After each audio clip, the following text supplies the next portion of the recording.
All right. All right. We're live. What's up, everybody? Welcome to another Pendergast podcast. I'm your host, Chris Show Simcoe. Jules will be on here in a few minutes. And today it's an honor to sit down with Eli. So how you doing, Eli? I'm living the dream. How about you? Yeah, man, doing good, doing good. Work this morning, come off to do this. And then obviously, we talked about this earlier. I got to head back, but yeah, it's been good, man. So I know you do woods racings and some Motoamerica. So why don't we start off by introducing yourself, how you got into motorcycles and all that good stuff. Yeah, so hey, I'll just start off. My name's Eli Block. Facebook, I'm Eli Colby because they didn't accept Block as a last name. So that's why that confusion's there. I guess, I did think about that now. I get called Bingus up aloud sometimes. Bingus, That's I what like it. Bingus, yeah. But, um, so I started racing or start riding at least in late 2017. My dad was a coach for Penguin Road Racing School up in the Northeast, and I grew up ever since I was 2.5 years old. My dad had me on a bike with training wheels, and I just never got into it. At 7 years old, I started go karting, and from 7 to 14, I was locally one of the top karters, and got offers from national kart teams to join them. And I started testing and just didn't enjoy it. It kind of just turned it into not being fun. So how it helped working at the Penguin Road Racing School with I would work the gate at some of the local tracks. And one day I was super bored. My dad said, "Hey, you're doing this track day next month. I don't care what you're saying. You're gonna try it out." So tried it out, fell in love with it, and just over the last what, oh God, 6 years now, I've just been racing. Picked up woods racing about 2.5 years ago. I've been loving doing that. It's good cross training, and yeah, I'm loving it every single moment. That's awesome, man. So you tell us about how did you get into the whole woods racing thing? So I've always grown up, if it's not at a racetrack, it's at a woods race. Just, my dad used to be an enduro guy. No matter what in my life, there's been motorcycles, there's been racing, there's been most motocross or supercross on the TV, there's been MotoGP, there's been GNCCs. I would go to GNCCs, the Grand National Cross Country races, every year in Unadilla, New York, at Unadilla motocross track. And I always grew up watching that stuff, and I was like, I always thought, I was big into, as like an only child, I always had like those, I'd keep myself company by just like thinking about, oh man, that would be sick if I did that. And I would have like daydreams about it. And then I think that I was big into the thoughts of things. I just didn't actually want to do it. The thought of it was pretty cool. So then over time, I started like, you know, I should try this woods racing thing, at least try it out, give it a shot, see if I really like it. Bought a dirt bike from my dad's friend and just started doing it. It was a big challenge. I usually with a few of my friends hate me because everything I do, I can pick it up pretty quick, and this thing I could not. Motocross, it took me a little bit. I was doing okay, but it took me longer than I expected to start picking it up, and especially in the woods, because there's two different types of kind of riding styles there between motocross, where it's more speed and you got more jumps, and it's different compared to woods racing where there's speed, but you got to be more technical in some areas, in more aspects than motocross. So it keeps my brain going when I'm not on the road race course. Yeah, and what an awesome way to train, man. I did some trail riding. That's actually how I hurt my wrist, and I need another wrist surgery. But that's Mm-hmm. that's for another time. But yeah, it's listen, the training out there in the woods, man, it's so physical. We had talked about this earlier before we started the podcast. And the way you ride in the woods translates over to the road racing bike too, especially your body positioning, right? Oh Um, yeah. the way you weigh the foot pegs outside and inside. Those tight little trails you got to cut through, and when you're sitting there watching it, you don't realize how fast they're going. When you're out there in the woods, man, some of you guys are just flying, and me, I would definitely be that smack a tree guy, right? Oh, I mean, that's what I did. I love trees. They're good until they jump out in front of you. Right. Yeah. So, what's up, Mark Sherman from CFE and my buddy Jonathan watching? Shane, what's going on? So, yeah, it's man. So, how did you transition all that into road racing? So I never went at the aspect of that, like, I'm gonna use this.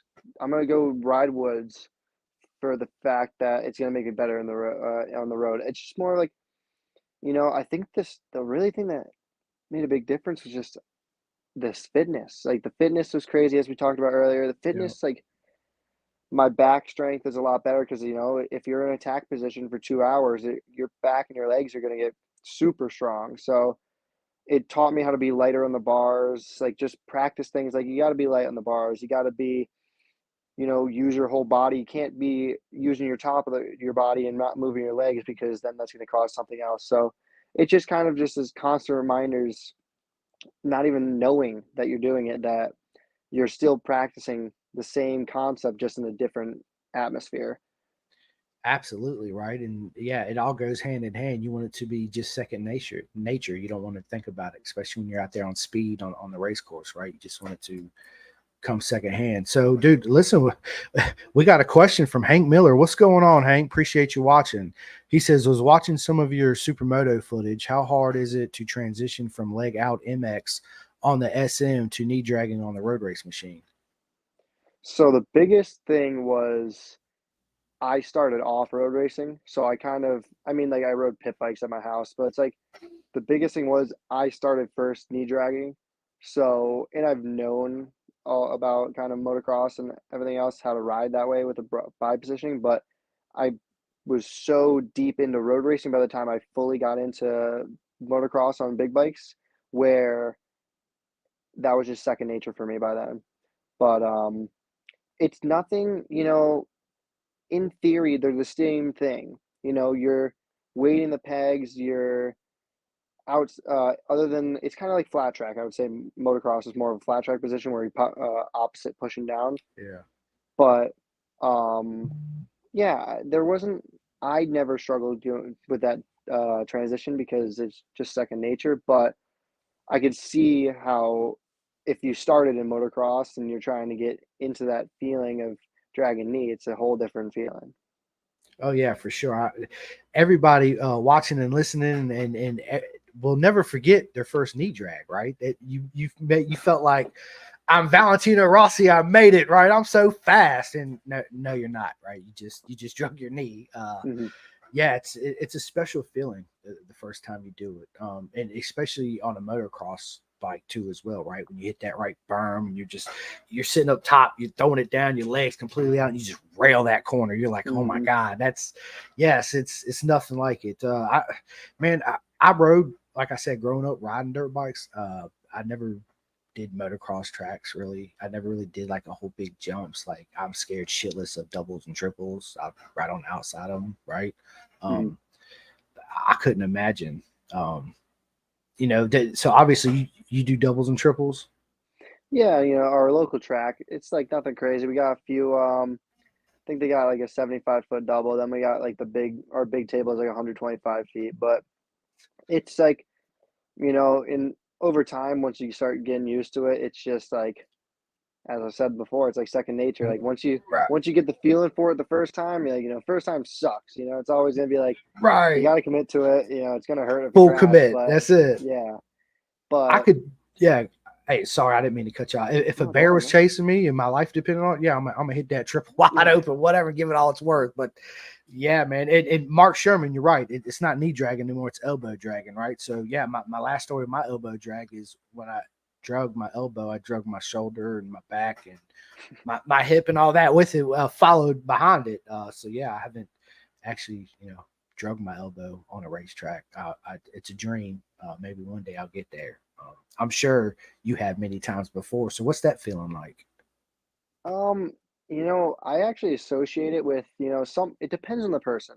My elbow dragging is gonna be different than, like my friend, or we'll say like Joe Lamondre. We are just talking about Bazooka Joe. Yep. So I've grown up riding with Joe, or at least in the last 6 years, and his body positioning is more lower down. I'm a very, as me and Eric would talk about, I'm a central rider.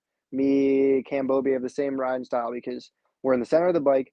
It's quicker to go from side to side if you're in the middle of the bike. But when I drag my elbow, that's when I'm in the zone. When I'm perfectly tuned in with my bike and my bike is handling and everything is going super well, that's when I'm dragging my elbow because everything's just working in one motion. Like at Loudon, it takes me like, Loudon, there's only a few corners where you can drag elbow in, but when I was on the 400 and I was starting to really click on with it, I was really killing it after like in 2021 when it was like my last 2 races ever on it. I started really like dragging elbow. I was ripping times. I was going a second faster. I knew Nice. I was in that zone, and then I sold all my 400s. I quit road racing.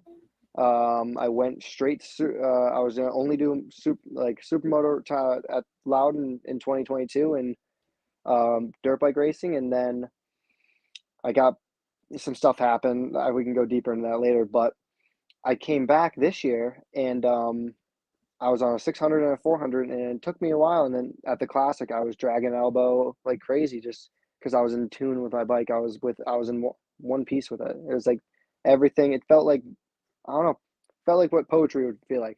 I don't know. It's just hard to explain. Listen, poetry in motion, right? That's what they call it. It's yeah. When you're in tune with your bike like that, there's no other feeling like it in the world, right? Whether it's a lap, a half a lap, 3 corners, whatever it is, it's it's like being with a woman, right? There's nothing like it, man. It's hard to explain it. It really is. So Bob Dunn, appreciate you watching. He says, what MA rider is your favorite? So is that Superbike, Bob, or is that across all the classes, right? So yeah. Let's do that, Eli. Your favorite across all the classes. Man, we're gonna have to pick one. Oh, that's hard. Yeah, I know. I'm friends with a lot of them. That's the hard part. Me too. Yeah, see, me too. So I don't. My favorite is all of them. Here. Sorry, that's a good answer. Do me. All of them are my favorite. Like, dude, Levy and Isaac and Avery and man, all of them. I love every single one of them. Ella, Jamie. I'll do this. I'll do. I will. I love. Max is awesome with me. I love Max Van. Avery's been super impressive this year. I love seeing Avery do well. Twins, all my boys racing twins. Gus Rodeo, Jacob Crossman. Joe Lamondre. Oh, he said Superbike and Supersport? Okay. Yep, Superbike and Supersport. I'm going to throw in a trick one because Blake Davis did one Supersport round. So it's my boy Blake. Shout out to Blake. That's my boy. Yep. And probably the Superbike daddy, Brandon Posh now. He's back in there. Facts, right? It's so good to see Brandon back, man. It's I'm glad he got the M4 ride, and you already know he's going to prosper and be fast. For sure. I'm sure it's a lot coming from a 600 to a full-blown Superbike, right? Because now you get all this electronics going on, and he did the stock 1000 last year, which was he raced for Altus. Yep. But just like it's still a bit. It's not even that he's coming from a 600. He's coming from like 4 months off the couch, like Facts. From his broken back. He had a back injury. He was actually helping me through my back injury earlier this year because I herniated 3 discs in my back. Ooh, how'd you do that? I was in Summit Point I was in West Virginia, and someone dropped oil on the track in turn 3, and I came through it on the 400 wide open and just front end went, and my bike hit the tire wall, flipped over the tire wall. I followed through and I hit the tire wall, but stuff happens. It hurt. It sucks, but Brandon was awesome helping me through that. I love seeing Brandon on the 1000. I'm friends with the Bobiers, Ezra and Cam, so it's always nice to see Cam. I love seeing Cam on that 1000. He's ripping. Me too, man. He's doing so good on that BMW. Mm-hmm. Oh man, the news just came out. Hayes is on the Graves bike this weekend, or the attack bike. Yep, it's going to be good to see Hayes back. It really is. Not that he's not already, right? He is with the Squid Hunter, and he's doing amazing. I mean, dude, how fast is Josh, man? He's been in the game. I mean, honestly, everybody, I got to ride with him. Dude, listen. Yeah, okay. Well, we'll touch on that here in 1 second. But dude, Josh Hayes is like the GOAT of Moto America, right? He's like Valentino Rossi. He's up there in age and he just won't stop and he still wins. It's that love and that passion, man. And I love to see that. He's the greatest guy ever. He's like you can't not want to see him win. You want to see him get the record. You want to see him do well. He's just that guy. It's awesome. And like he helped me at the classic a lot. He helped me, like, he was not afraid to like help his competition. He came over to me, sat down with me, and like, sure, he came over and helped me that first part, and like he told me some changes that we should make, and we talked for about 30 minutes. But like, it wasn't just that one time. Like, I didn't ask him any more questions for the weekend. He just kept on coming over to my pit and checking in with me. It was me and Blake in my garage, but obviously he would check on Blake, then he would check on me, and then he would go and do what he's doing. So it was awesome. Yeah, I mean, listen, I can't say good enough stuff about Josh, man. Everybody, you just heard what he said, and it's absolutely true. He is so approachable at the track. If you ever please make it to Moto America race, go see him, say hi. He'll take his time, autographs, pictures, all that good stuff. But his love for the sport, just what you touched on, Eli, and him just coming over there. Hey, obviously you know who I am, Josh. So I've noticed some things while you're riding. Let me give you some pointers. And you're like, holy shit, is this really happening? Right. And yeah, man, I couldn't imagine. That's awesome, man. So listen, Daniel Banks, man, thank you for watching from Switzerland. What is going on? So we have another question from Hank Miller. It says Brainerd shaping up to be a spectacular this weekend, putting you on the spot. Name your podium for Junior Cup, Stock 1000, and Superbike. Great question, Hank. All right. Do you want to go first? Me. I can go first. I think I got it already. Yeah, you go first. Yeah. All right. So we'll start off. Junior Cup. Avery's looking really good. So we'll say, I don't know if that KTM has the stuff up top like at Brainerd, because Brainerd is a fast track. He actually did. No, he did really good Road America. So I'll say Max third, Rossi second, Avery first for Junior Cup. Stock 1000. Let's think. I'm thinking Travis Wyman third, Cody Wyman second, and Ezra Bobier first. And it's hard to go against that BMW for Superbike. So I'm thinking Richie third, Jake second, Cam first. Nice. That's a hell of a lineup, right? That's going to be and then all right, hold on, wait, Donna, hang on, Donna. We'll get to your question here in a second. The podium for Junior Cup, man. Like I said earlier, I'm such good friends with all these guys. I hope every single one of them win. I just don't know what else to say. I can't just pick one. You can't pick favorites. I can't do it because they're all my favorite. Every single Ella, Jamie, Avery, dude, they're all my favorites, all them kids. And so that's my podium lineup for the Junior Cup, is all my favorites. Super stock, you're pretty much spot on, Eli. I was thinking the same thing with you. Superbike, I would say Bobier,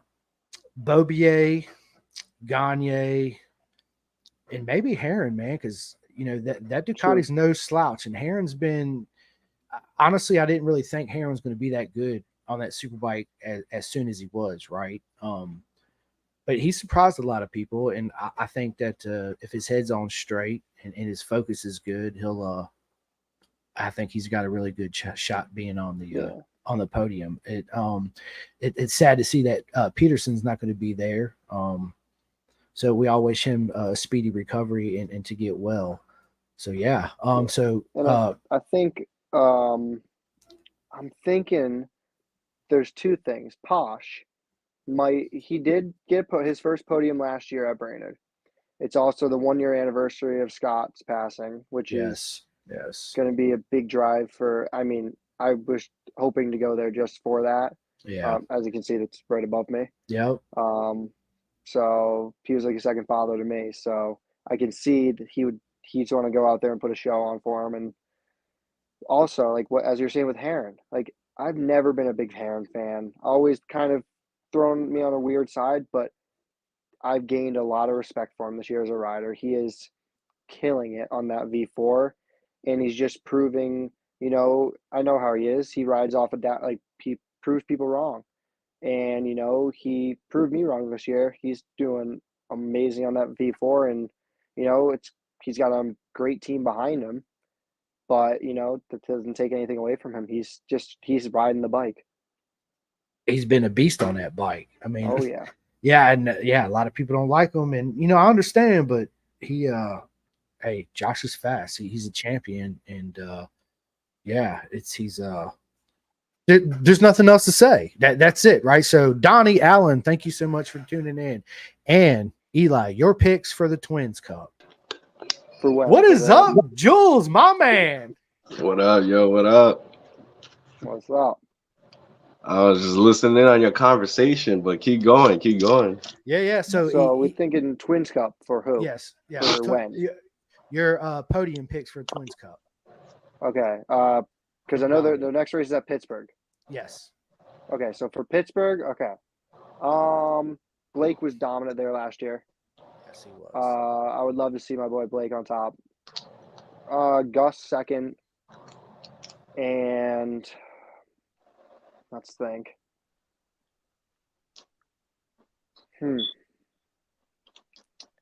I'll be fine with Jackson getting third. Yeah, listen, I'm avoid Rocco. It's just we're not going to pick that. It's too easy right? to pick. Right. And I'd rather see my boy up there on third. Yeah, listen, and Blackman's done stepped his game. I mean, he is phenomenal this year. He's looking so good. He really is. So yeah, he listen. So if I was going to pick Twins Cup, I'm like you, Eli. I'm gonna take Rocco out of there. Man, again, it's hard because, dude, obviously Blake, I follow him because he's right down the street from me in Lynchburg, man. I'm like 45 minutes away from him. So I'm gonna say, oh man, listen, I would love to see Blake get first. My man, Gus Rodeo second, and yeah, Blackman third for sure, 110%. Yeah. And then Hank Miller just chimed in, and he wants to know your pick for Super Sport. Oh, Super Sport. Chavez's been just unstoppable. But Facts. I know that Ducati doesn't like Brainerd. No. There's bumps at Brainerd. That Ducati's stiff chassis, single side swing arm. They'll probably figure it out because I know Heron was struggling last year there as well. So, I gotta go with the local boy. Me and Teague. Well, we've grown up racing at Loudon, so Teague. I'm thinking Teague third. I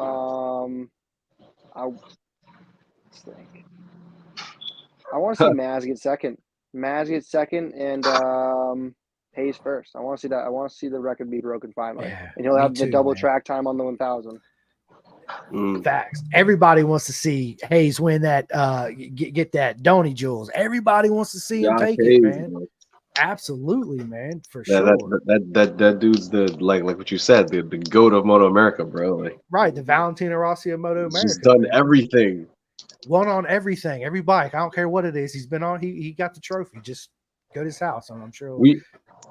I got to meet him this year. I went to 3 Motoamericas and have not met that man. No. No, Josh is super cool. Yeah, I've met him several times. So Greg says Eli is the rain dance master. I actually had a nickname for him, and it was along the lines of that, because I did watch your win at the is it pronounced Loudon? Loudon, yeah. And like in the wet, so I was like, oh shoot, that's Killer Rain right there, bro. Mm-hmm. Killer Rain. I love the rain, man. Rain is my favorite thing ever. That's what I'm saying. I was like, yo, Killer Rain, bro. Mhm. Killer Rain. So Eli that's the nickname. Killer Rain block. Yeah, hell yeah. What? There it is. Yeah. Killer What that Rain. I reminds me like of? it. I don't know, Eli, if you play Mortal Kombat, but one of my favorite characters in Mortal Kombat is Rain. And this Okay. dude can like spawn lightning and whatnot. And, like it's dude's dope. Dude's a beast. Word. He is. He is. Yes, he is. So could Yeah. you so from me, could you explain what the Loudon series is? Because I'm very new to it. I had no clue that that was a prestigious race, let alone the highest. Was it the highest purse you can win in American racing? So what it is the Loudon Classic Laconia Bike Week is happens every year, Father's Day weekend. It's a full week of just people riding through, and so what happened this year was this was the 100th year anniversary. So for the Loudon Classic, we've always had it used to be an AMA race all the way up until 2003 when they stopped.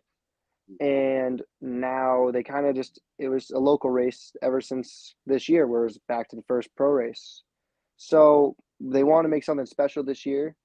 We used to be the Loudon Road Racing Series, and now after they sold the series off, we became Niemer. One of our riders bought it, and they decided this year, we might as well.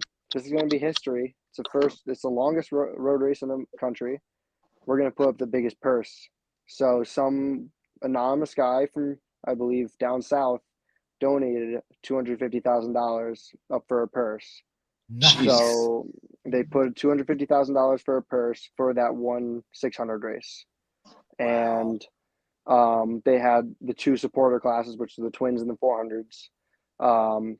People put up, I believe, what was it, $5,000 per class. Good. So, like I was one of the few people that did the supporter class and the 600 class. Right. So it was awesome. A lot of things happened during the weekend that made it look like our series was a joke, but stuff is going to happen everywhere. People think Motoamerica is the #1 series in the country, but look at Daytona. Daytona was a shit show as well. Every round series is allowed to have a bad race. So Facts. we had a bad weekend, but we got the race done. We wanted they ended it. They went against the rule book because it says the Loudon Classic cannot be ended on a red flag. That's what a lot of people are mad about. And we ended it on a red flag because we tried ending it once on a red flag. One of the pro teams, either Ducati, I believe it was Ducati, or Suzuki, came up and complained. Like in the rule book, they showed a rule book to John's face and said, "You cannot end on a red flag." Cool. To each your own. 3 more restarts, didn't get one lap completed. Yeah. And like I think Ulrich came up to her and said, "What are we like? How many more times does my rider have to win for you guys to end the thing?"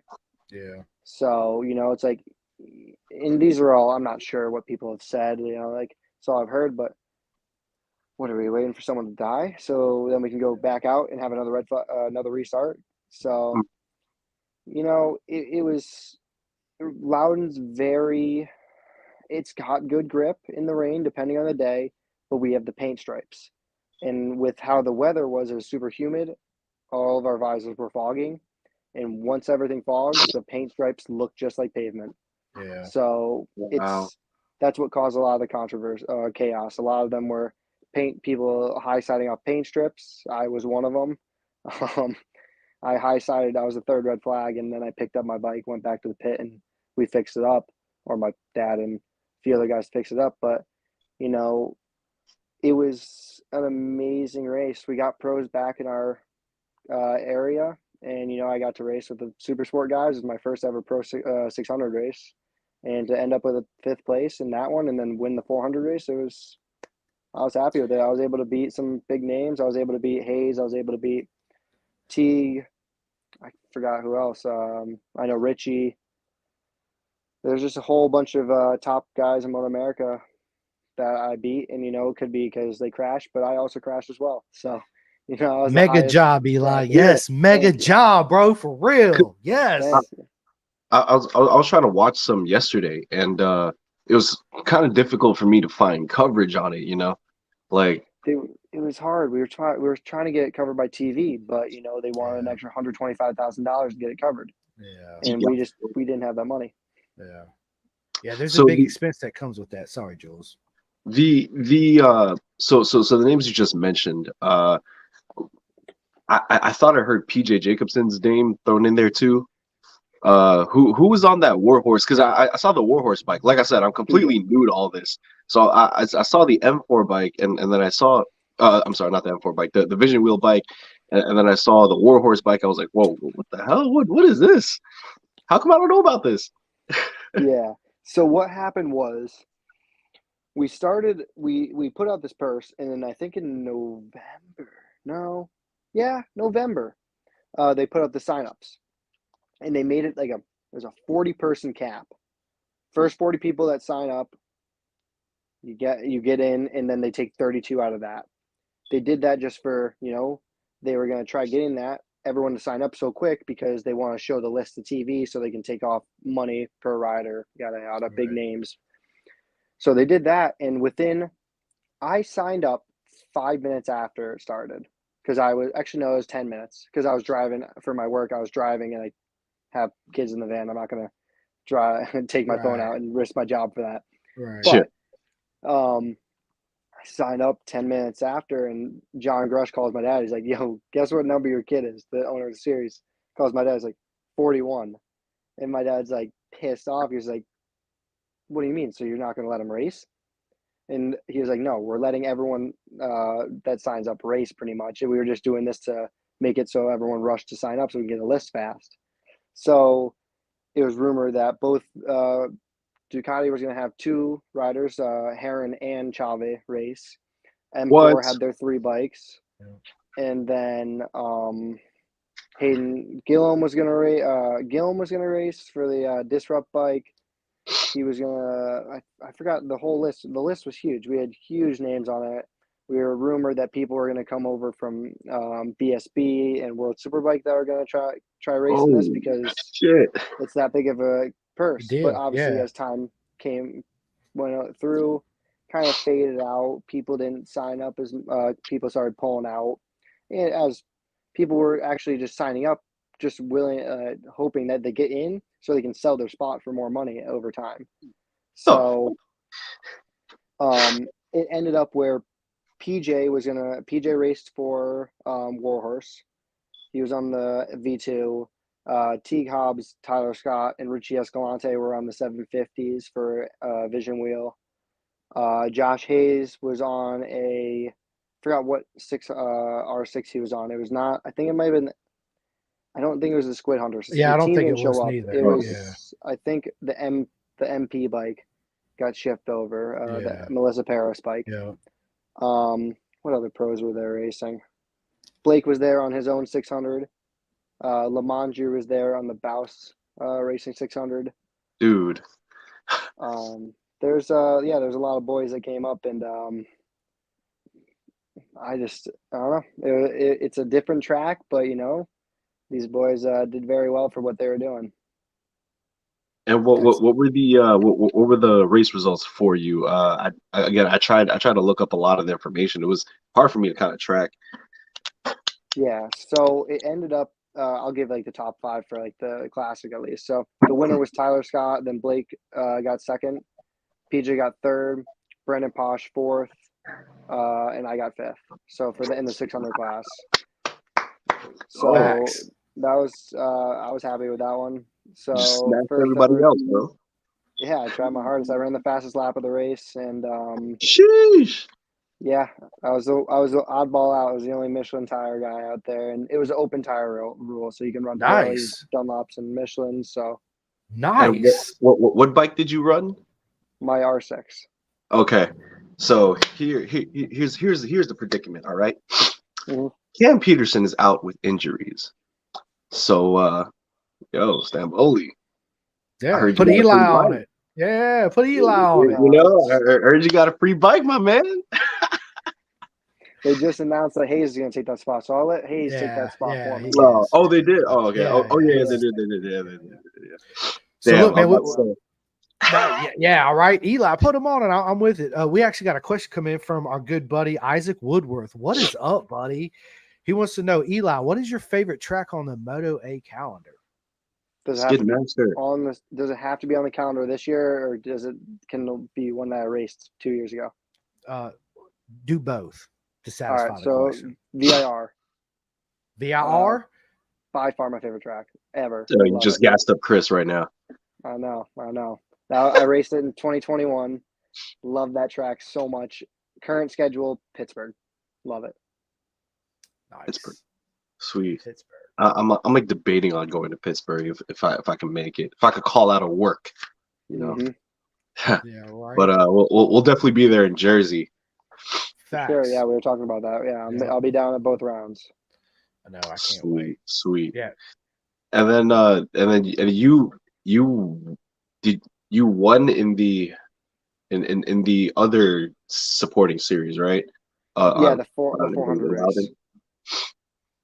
Right. Yep, I won the 400 class. We have some local kids that are actually going to start try to do their first Motoamerica races this year. Renee Franco and Adam Mascaro.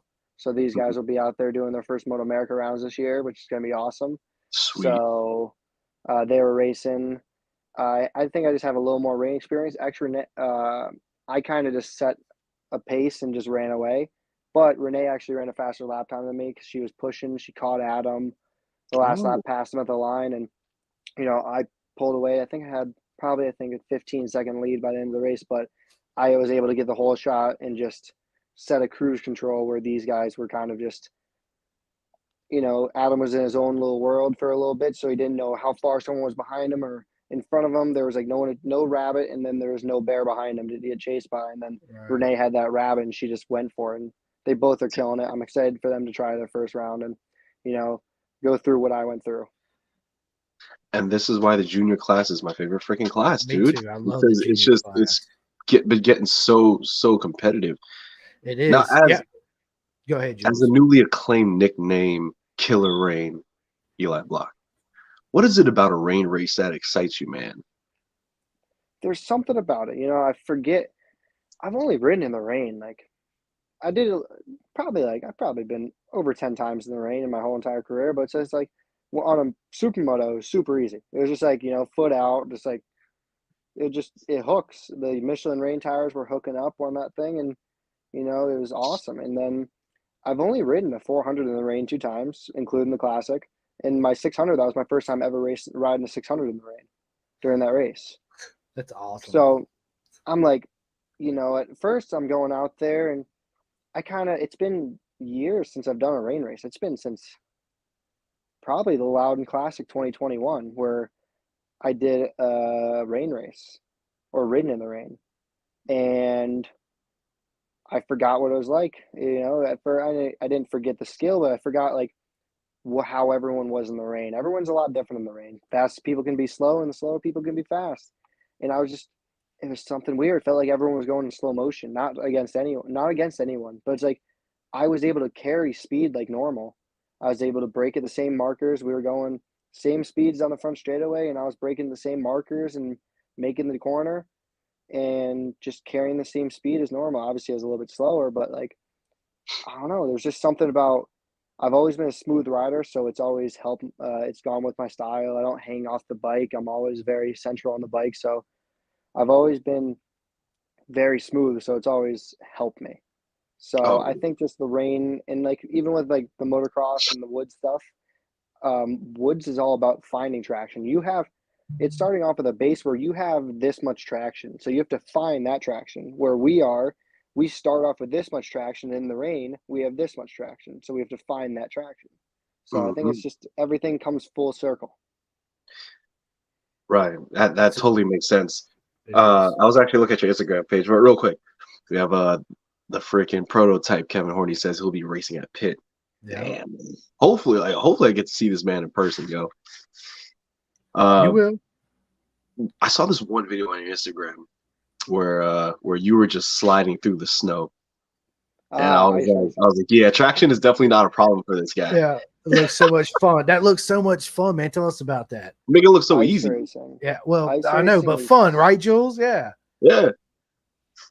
Ice racing is so much fun. I've always like my dad did it when I was a little kid. I had like a 50 on studs. It was like a little like drywall screws, and we just put me out in a little pond. And I didn't do it until like I tried it like what 2-3 years ago. I like did it on my friend's bike, and I was running the Canadian 1.5 inch screws, and it was just like cheater.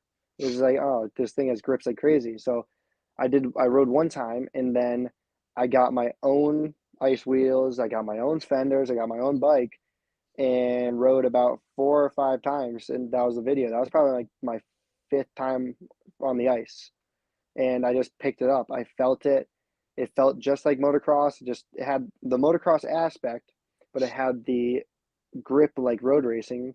And it's all about trail braking. It's all about throwing it sideways, letting the grip, and it was kind of just like everything. As I said before, it came full circle. Everything, like as we were talking about earlier. I don't know if I said on the podcast, but it's like my friends hate me because like I can figure stuff out very quickly, Yeah. and I'm good at it. And it's like on a dirt bike, I can kind of do that. Like it's just like with ice, I can use different aspects that I learned from different styles of riding, and kind of just wrap my head around it and do it. And I don't know, I love it. It's just like it's a different feel. It's cold. I'm not used to breathing in riding in the cold. It's just it's a different atmosphere. It's crazy. I love it. It's the best thing ever. Where did you end up doing that? Was it definitely somewhere up here in the Northeast, right? Yeah, so I live in Connecticut. So Oh, you're not that far from me. I yeah. think Yeah, I'm in New York. Yeah, so I live right above you. Yeah, So- where like around where in Connecticut? You don't have to say exactly. 20 minutes south of Hartford. Oh shoot! All right, so you were probably about like an Yeah. hour and some change away from me. Okay. Are you in the city? No, I'm in Rockland County, so I'm by the closest to me would be Stanford. Yeah, close. Like Yeah, it's about like an hour 20, probably. yeah. All right, sweet. Man, dude, I'm jealous. I wish I lived that close because it sounds like you two man. gonna go some ice riding, man. I've never done it. It's something, Eli, that I've always wanted to do. What dude, first of all, Kelly, what's up? I appreciate it. What's the preparation going in like ice riding versus road racing, right? Because it's got to be a little bit different, just a little bit. So Gotta what we pump did, the hypothermia. yeah, pretty much. What Right. we did was, all we really did for my dirt bike, I had a 450, I had a stock 450. You put the wheels on. Wheels are just 21 inch, 19 inch rims, dirt bike rims. The things are I literally bought rims just for it, because once you put the tires on, until the tire is destroyed, you don't take it off, because the things take like 7 people to get them on. Oh, So because there's 2 tires. There's one tire. yeah. Then they make a liner out of another tire on the inside, so they can put 1.5 inch screws and studs in them. So they're like $1,200 tires. It's crazy. But Yes. yeah. So what we really did was we put on the bike, make it a little bit stiffer. We put a little bit stiffer in the rear, because it's gonna have so much traction that it squats the rear. Right. But like I ran stock motor suspension. It's cold enough where the oil gets colder, so it's a little bit slower when you're going with the travel up and down. But Right. other than the squat, because you're squatting a lot with all that grip. Because of the grip, right? Yeah, Right. so nothing crazy. We had the fenders. They're built for our bike, so you kind of screw them on, zip time around. I forgot what the clip is, but you just clip them on.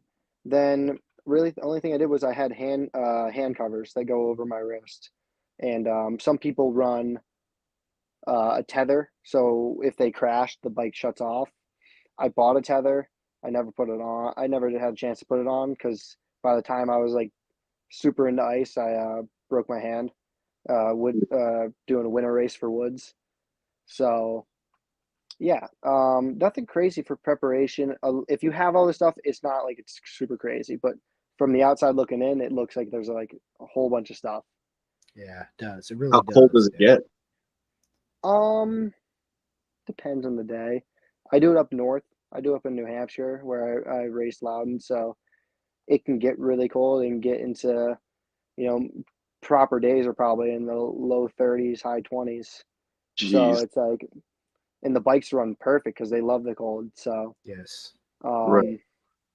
it's like depends on the day. If you have a headwind, or that's when that sucks because you have a headwind and you're not wearing. You can't wear a road race helmet. Some people do, but it's Yeah. like they're gonna fog up. So I always Yeah. wear a motocross helmet. Just And you probably So get mad snot the stickles ice, all over you, ice all over on, the oh face, yeah, right? Yeah. yep. dude. Yep. With a beard, you have frozen beard after. Right. I bet. I guarantee it. So, do you do any type of ice baths? No. 1 second, Because of the y'all. cold. Oh, okay. No, I do. I like doing the ice baths. The cold is I've your done one. friend, right? I've done one cold shower Oh in my man, life. dude, they suck. Eli, cold showers suck, dude. You got to I get in did. the tub, dude. I did one after my woods race, my first woods race this year. It was disgusting out. It's been super humid up where I live, Yeah, muggy. so I Yeah, was dying. I just hopped in the shower and I turned to cold. I was like, I'll deal with this one. yeah. Right. I can deal with this one right now. Yeah, right. Yeah, So, listen, dude, Isaac Woodworth, my man. Isaac is super fast. Junior Cup. He's an amazing person. I He met has a Isaac down in Florida this winter. Yes, Isaac, man. Listen, dude, I love all of them. Michael Carrera, his son Jillian, Avery, Ella, man, every single one of them. Nothing but mad love for all of them. Mm-hmm. But he's actually got another question for you. Your favorite training? What do you do as far as training goes? Right now, so hold up before we get into that real quick, Eli. Mm-hmm. Let me guess, Jillian and Avery and everybody else's answer. Xbox Ride 4. That's good training. Yeah. Thought so. That I is thought good so. training. Okay. Yes, it is. Yes, it is. So yeah. So what was your favorite type of training, man? Mountain bike? Ride in the woods. That's all I do. I really Kickboxing. don't work out. I don't work out. All I do is ride in the wood. I probably ride 2 or 3 times a week. So I'll go out with I'll go out and do probably depends on how motivated I feel. I'll do some days I'll go out by myself and I won't push because I'm by myself. But if I'm Right. with people, I'll go out and do like last week we're doing 45-minute motos in the woods. So we were just pushing for 45 minutes. I'm a big heart rate guy. I've always been like 190s over 200 for like probably Certain kind of time. yeah for like 45 minutes during a woods race. Like I try like pushing that because I know I'm not going to be there at times unless I really am pushing that hard. But I kind of just try to train. Oh, that's really my only training. I used to like um, ride bicycles like during the winter when I was like focusing on this Loudon Classic. I was like, I'm gonna train really hard. I'm gonna fix my diet. I'm gonna do all this stuff. Yeah, none of that happened. I rode a bicycle like maybe like 3 times a week, and then like it lasted for a month, That was it, and then right? Yeah. yeah, then I hurt my back, so So I was gonna start running during before the like the round before the classic. I was like, okay, I actually need to train. I'm starting to get a little bit tired during these races. I gotta like do something. get that So I started, cardio. yeah, I started running. I did a little bit of running. I was like, my back's really killing me from this crash. Like 2 or 3 months before, I was like, you know what? Let's get it checked out. Got the MRI. I found out herniated. There's 3 discs in my back. I was like, okay, I'm Ugh. gonna spend the next 3 weeks before the classic. I'm gonna do everything I can to make my back feel okay. So I was in chiropractor. I was with the chiropractor, physical therapist, and my athletic trainer, 5 days a week.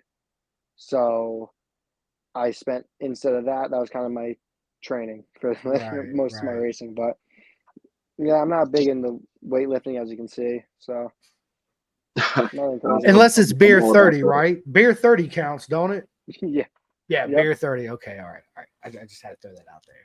Any other sport outside of two wheels excite you, man? Like, is there anything you pay attention to outside of motorsports? I've always been into sports growing up. I played pretty much every sport growing up. I love golf. I play Me golf too. probably 3 or 4 times a week right now when I I'm love on golf. top of everything. I might go golf right after this, to be honest. Nice. And I have a course literally 30 seconds from my house. I'm a member there, so just show up and go golf. So That's I Damn, awesome. look golf. at you. What else? I've always been into baseball, hockey. Um, I try to pay attention to it sometimes, but there's never I don't have enough time half the times anymore. So I've always been into car racing too. Formula One, But yeah, GT. I like Formula One. I started getting big into it a few years ago. Started actually paying attention to it. And NASCAR, I have a friend or two that race in NASCAR actually Nice. in the Cup Series. So Nice. Oh, that's sick, it's dude. cool. Yeah. Yeah. What about man, fighting, bro? Oh, my bad. yeah. Go ahead. No. So, dude, my thing with listen, I like Formula One too, Eli, but man, dude, let's just be honest, bro. It sucks, dude. It's so Formula One boring, sucks. dude. The man, it's all DRS and man, it's And what? Red It's Bull. not even really racing. It's like they're telling you what to do and when to pass and when to slow down. Oh, let your teammate pass. What? Say that in Motoamerica, World Superbike, MotoGP, they'd laugh your ass right out the. Nah, there ain't no way, right? Yeah. But yes, Formula One. Listen, it was good. If I have a team, it's Red Bull. I love the Red Bull team, and Daniel Ricciardo was my man.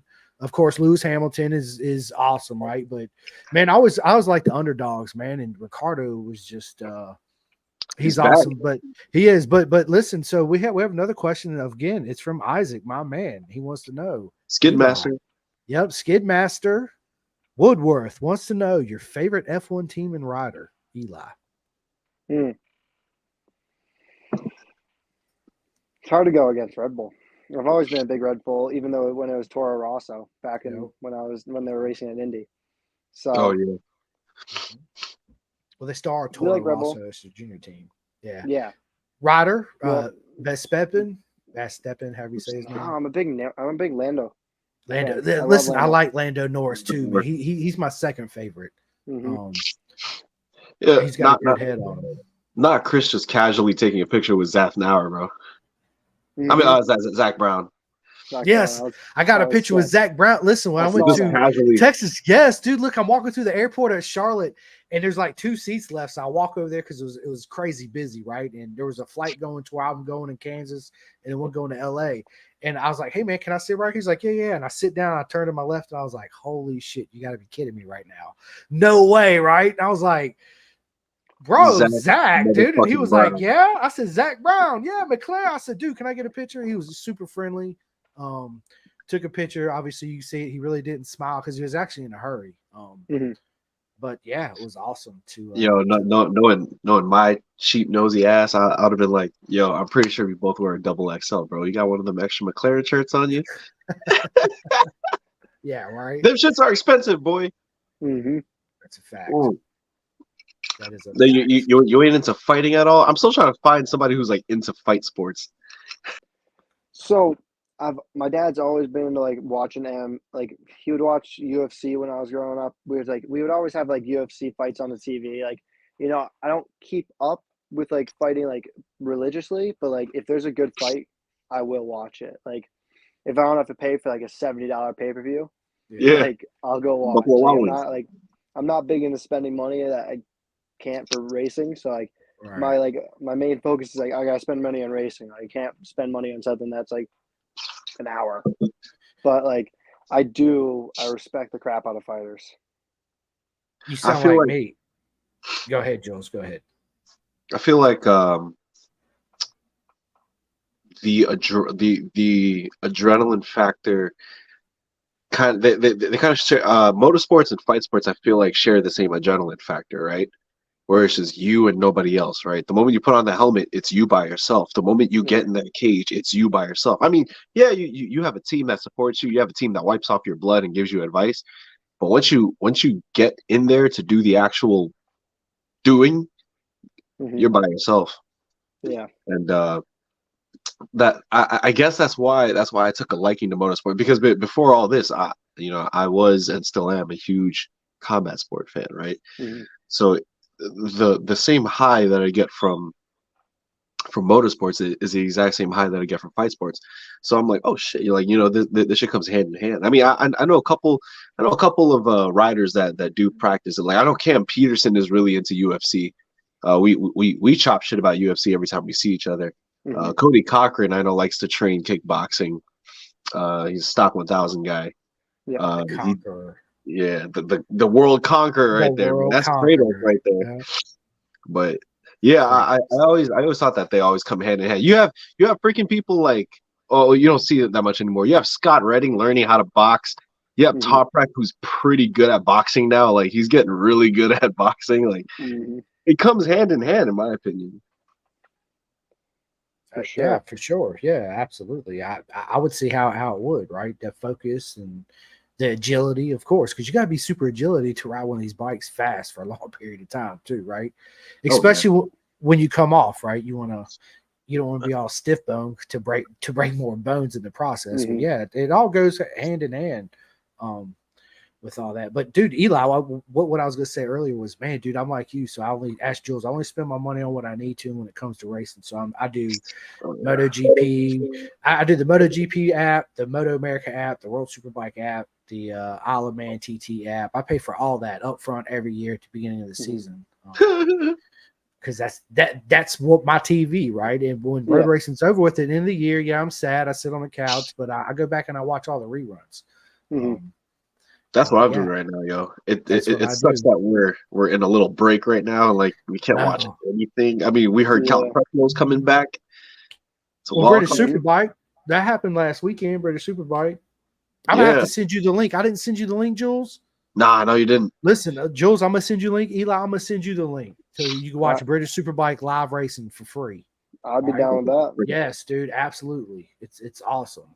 I've been trying to figure out how to watch British Superbike ever since Gus went over there last year, and I was still struggling to find it. It's tough, man. It is. Mom It's wants to so know what. Eric. This is from Eric. His Eli, your brother Eric, it says, "Mom wants to know what it feels like to be in the zone going fast on a bike." Oh, Eric? Yes. Yeah, which Eric is this one? I can't see the name. Block. Oh, yeah, that's my dad. Oh, sorry. What's up, No, it's Dad? funny. I didn't mean to call you brother. It's Sam. Mom Jules Me is and Sam are laughing. we are. No, we are. We're brothers. That's literally Good. what we are. We fight all the time like brothers. But what my mom wants to know what's like being it's like when she's painting and has an idea of what she wants for an art project. She gets into the zone and just like, blocks everything out. Like I'm gonna finish this project by the end of the day because I know if I don't, I'm not gonna get it done tomorrow. So it's like, once you put everything into it, that's kind of how the same thing as us on the bike. We kind of just block everything out and we got a job to do and we finish it out as quickly and as fast as possible and as best to our best of our ability. That's right. That's right. There are some methods for people to get into the zone. What is, do you have like a pre-race ritual that you do, a little stretch or workout or a saying, music? Is there anything that you do to get you in that like mindset where like, all right, let's do this? Depends on the race. Some races like, it's not like I don't get into the zone for every race. I used to be one of the kids where on a supermoto, I used to race it in the 600 class at Loudon, and I would race up actually two classes. So I would be an ultralight bike racing up against not the lightweight but the super middleweights. So Hmm. when I was like doing that, I would get into the zone to the red mist zone, which is it's like I'm ridiculously in the zone, but I don't remember anything. Yeah. And on top of that, you end up crashing and just, because you're over the limit. But the zone kind of just like I've been very conscious of what I'm doing lately. Ever since like last year, I started using my head a lot more. Like I got on a 600. Um, I got in trouble. I got actually suspended for that from one of the NEMA rounds for a move I did when I was in the Red Mist. So I made a mistake. I owned up to it. I did my community service for it. And then I was like, you know what? I got to get out of that zone. I got to start using my head. I got to really start using my head, get out of that zone. And lately, I mean, like the classic, I don't know, there's nothing I really do. I kind of just like, I do the same thing before every race. I stretch out. I do like, it's not a lot of stretching. It might be like 5 minutes of stretching. I wait until like, before when we get the calls, we got our 3 calls. Like first call, I don't really do much. Second call, I start kind of the stretching, make sure like I do the same stretches, and third call is when I put my helmet on and I wait as long as possible. I wait until I see like the leader come across from like turn 10, so I know everyone's going to be off the track in the next minute and a half, so I can start heading down. So it's like I don't like at Motoamerica on the grid. I'll listen to music. Sometimes Nice. I'll have like a leaf blower down my suit. I'll be like that one goofy kid that has like a leaf blower blowing down his suit, just like I'm dying. Like Yeah, right. need to It's cool hot off. out here. I need to cool off. So listen Yeah. with that, Eli. What race rituals do you have? If you have any, like left boot on, favorite underwear, Left boot on. yada yada. Yeah. Left boot on first, then right boot. You know whatever. Because Forget I there's a have lot of to races zip that up have. 3 times. Yeah. Nope, I have to have my everything right on first. Okay. I put on right on first. I put my after I put my underwear on, it's right sock, left sock, right leg through the undersuit, left leg. Then it's like when I put my suit on, right leg, left leg. My boot is gonna be I put my right boot on a booty, like the under boot, and then I put my left under boot. Then I'll tighten them up. Then I'll put my boot in the. Yeah, it's like same thing with my gloves. I put my right glove on first, but I won't put my left glove on until both my warmers are off, so I can feel both tires. Nice. I've always been big. Are you right? Are you righty or lefty? I'm a righty. I always find myself, Chris, doing left everything first. Do you really? I always figure myself doing left. Like I always put on my left glove first, my left shoe on first. Everything is always left first for me. That's wild. I've had it before where it's like I put on the left by accident, I literally take everything off. I like it. Yeah, I like it. That's serious. That's determined. Yeah. Hey, like when I was superstitious about it, I would do it. I mean, like I'm still a little bit superstitious. I still do it, like motocross. Still, right. I do everything, no matter what. I'm always gonna do it. Even in the morning, I put my right sock on first before my left. Sometimes it's just like it's part of my routine. What I do in general. Well, yeah, it probably isn't a superstition, but it's more like you're just mechanically in tune of just doing that first, so it just feels right. Yep. Kind of like the best way I could describe it. You know how you like log in, you put in your password wrong, and you know exactly what letter or what number you did wrong, but you just delete the whole password anyway and retype it. Yep. That's how I feel like that is. So not necessarily superstition, but it's like it's your literal motor function, right? Yeah. In another universe, if you could listen to music while you race, would you do it? Nah, I kind of just like in my helmet. A lot goes on in my helmet. Yeah. There's like between like I used to like when I used to coach and I was really bored, I'd like just sing sometimes. Then I like talk to myself sometimes. Yeah. But like now, I'm like, it's just blank space. I just listen to Mike and just go. Let her eat. Like, listen to her eat. Just let her go and especially like it's different. Like road racing, it's a little bit different. Sometimes I'll scream like if it's quiet enough and I'm mid apex and someone's like holding me up, I'll scream. Get the fuck out the way. That's how it is. Like Scott Stump. I don't know if you guys know who Scott Stump is, but he used to do that all the time. That's how he taught. Like he taught Shane Narbone that. And Narbone would do that to me when we were on XR 100s doing mini GP. Like you're behind, you'd come into a corner and just hear someone scream bloody murder. You're like, what the hell? And you go offline and they go straight up the inside. So I do that sometimes for road racing, and like I don't do it that often, but like that's mainly awesome. Like woods racing, because always I'm yelling, and at woods racing when you come up to lappers, you like yell something. you yell hey or something, and then like when you go by them, you yell thank you. Some people don't do that. I've only had a few where it's like I remember last year I had like the one kid that was he was in my class, but he's not getting out of my way, and I could have just worked together with him to get through up to the top. I'm just like screaming at him through the finish line, and there's everyone looking. Just like, yo, move the fuck out of my way, you slow piece of shit. And I started just screaming at him. Yeah, it's one for his front tire. I love it. Yeah, I always think it's funny because Formula One drivers, they're mic'd up the whole time, right? So they're not really, they say out of pocket things, but they can't really be themselves, right? Because I feel like if motorcycle riders just motorcycle riders in general, not even racers, just motorcycle riders in general. If they were mic'd up, half of the things that we all say would be in a psych ward. Facts. Oh, I'd be yeah, saying I'd be the No stupidest question. shit. No question. I'd be talking in accents, and I'd be doing the dumbest shit underneath my helmet. I would get arrested for like multiple hate crimes. Me too. Yeah, Absolutely. for real. Because That's a fact. That's a fact. could you imagine being a random like let's say Motoamerica just started random mic ups, right? And they just mic up a random rider. You know how hard it is to keep your composure, like while you're racing. I'd be singing, I'd be rapping my songs, and and then to be like live and mic'd up. I don't know how those Formula One racers do it, yo, to keep themselves calm and composed. I mean, to be honest, they're also talking to the team.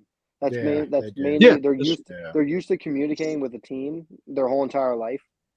After go-karting, you communicate with a team from when you're 16 years old until there. So they're used to it. We're used to having a pit board thrown out in the wall and says that's your gap. So you can say whatever the hell you want. You can say, "Oh, fuck you, that's not the gap. You're wrong." And that's how it is. Like I can say whatever I want, and just no one's gonna hear me. Like they could be thinking whatever they're thinking, doing the right thing, and I could be screaming at them because they're wrong. But that's also the other end where it's like, if you're trying to ask that, like, tell them something if you have to come in for a pit stop or like you have something wrong with the bike, you can't tell them. So it's like where F1, when they're mic'd up, you're like, hey, something's not feeling right. Like, fix this. Yeah. So there's the pluses and minuses, but I'd rather have it the way that we have it. Yeah, where we could literally say whatever the hell we want and not get doxxed for it. Exactly. Wait, in a professional sport like MotoGP, man, do you think that it would benefit the sport if they had rider to team contact, or would it just be a distraction? It would be a distraction. I think it's just easier where it's like, say something static happens. Like, it's not like a team member's not trying to talk. No one's trying to the rider's not trying to talk, and some static happens and it just spooks and you're halfway through a corner. What's going to happen there? If you're really composed, you might not get affected, but say someone does and it crashes and causes a 3-rider crash. For what? There was nothing wrong. It wasn't a bike problem. It wasn't anything. It was because your communications were wrong. Where in F1, you have 4 wheels. Like, sure, if you lose your composure halfway through it, you might go wide and not bump into someone. And sure, if it's open wheel, you might crash into them. But you have a roll cage. Like, dude, if you get spooked, you might go move right high side. It's not the same as what would be utter carnage. Yeah, for sure. Yeah, for sure. So we have another question from Isaac again. It says your favorite bike you've raced and your dream bike for the future. Favorite bike I've raced. By Isaac again, of course. What's going on? Yeah. Favorite bike I've raced. I like my 600. I do like a 600. Yeah. So have you ridden a ZX6R or a CBR 600? Or I've ridden a 2014 ZX6 before it was like this is 636. Right. I've ridden. It's really it. I rode like a 2005 Ben Spies Gixxer 600. Right. Like it wasn't anything special. It was like the Gen 1. Yeah. But like before when I hopped on, I mean I rode the Triumph Moto 2 bike. Dream bike I would love to ride is like it's not even like a MotoGP bike. I don't even care about like MotoGP bikes. I feel like it's almost too easy to ride. Like I mean, sure it would be great to feel the power and it would be great to have the handling, but like I could give a crap less about that. I'd rather have I love the Triumph. I love the triple power or just how it sounds. I love how it when I rode the triple up at Loudon, it was just fun. But I think kind of just probably that Warhorse V4. I'd love to try. I would love the Ducati or the BMW to ride. Yeah, they're two totally different machines. A V4 and an inline 4. Yeah, totally. Yeah. So, did you watch MotoGP? Obviously, in World Superbike. I watch MotoGP as much as possible. You know, like the only thing I really like the first round, I'll always watch like the first round. I'll watch it religiously. I'll keep up with every single session, and Mhm. then like that because there's nothing going on. Like I'm not like Right. it's like I'm looking forward to it. Like that's how it is Right. with Supercross sometimes. Like Supercross, motocross, I watch like like the first 5 races, like first 5 to 10 races because like nothing's going on that weekend. So I'm like, oh, sick, I can watch this. But like Uh-huh. over time, I like watch like kind of the highlights. And like Motoamerica is the only thing I'll watch like pretty much every session if Me possible, too. Yeah. So just because I have all of my friends racing. who's your, yeah, me too, right? Yeah, I'm yeah, but I religiously watch every session of all of them, British Superbike, Mm-hmm. because I'm just that nerd, right? I'm just that Yeah, lover of the sport. But yeah, it's who's your favorite MotoGP rider, good question. past or present? It could be Mick Doohan, Or Eddie past or Lawson, Wayne present. Randy. It don't Ooh, matter. past Yeah. or present. How about past and present? We'll do that. Okay, past and present. Past Yep. Nikki Hayden. Loved it. Love Kentucky boy. Yep. Me too. Um, Valentino is also one of them. I can't forget Valentino, but present has to be Binder or Miller. I love the Dude, KTM Eli, I boys. love you even more. My man. Yes, dude. The Yes, yes, KTM yes, boys. The yes, yes. KTM boys are it. So, what about World They're the same Superbike? Because I person. know I know Jules is chomping at the bit. So, World Superbike. Let's hear it, Eli. I'm a big Top Rack fan. Let's go. There you Let's go. I go. love Top Rack. Yep. That's Top Rack is Jules's sick. boy. I hate Bautista. Yes. I can't stand him. I can't stand Bautista either. No, or Ray. I'm not a big Or Ray Ray. fan either. I cannot stand It is Jonathan Ray. cool that Sam Lowe's is going to race next year for the World Mark Superbike. VVS Yeah. team, Yeah. which is Yeah. cool. That's going to be great. I I think think it's going to, Um, yeah. I think I like Rinaldi is a Gerloff. dog. I like Gerloff like racing. You Of know, course. I want to see. I've always like I didn't really like pay attention. I didn't watch really highlights until this year because like Gerloff I saw like last year. I'm like he got like third in this one race. I was like, what fucking race are they talking about? Like, is it like Motoamerica where it's like I don't know where they're talking. And it was like third independent. I'm like, what do you mean? It's like, oh, that's ninth place on track, but like, he got third Yeah. independent. I'm like, what? I went to go search this race to see him get third and be on the podium, but he's like It's like all the way consolation back in prizes. ninth. So Yeah. it's like it's all confusing. And I started figuring out more this year. Like It is. he's had some luck this year. He has. Between him and Baz, it's like last round. I think him and Baz ended up together. It was like 9th and 10th or something like that. Yeah. Yeah, crashed Or out something. together. Yeah. So Yeah, and you know it's man, BMW's doing so good here with the Tylers, you know, and over there you see them. It's like I wonder. Obviously, it's a completely different machine, but there's They're and definitely going to be a threat soon, though. yeah, and then Top Rack going to be on BMW next year, which is going to yeah. be It'll be a huge threat. really good. Well, Yeah, it's just like it's different. You know, like over here, BMW is like one of the only. We don't even have a factory team over here anymore. We don't have a quote unquote factory team. They have factory support, but it's not a factory team. So it's Right. like, you know, like where these guys, it's like their Yamaha team is pretty much factory. Like it's like they're more in touch. Like it's not they're not even a factory. They're still factory supported, but it feels like in World Superbike they're just they're just more in touch with them. So it's like Yamaha's gonna have a lot more help.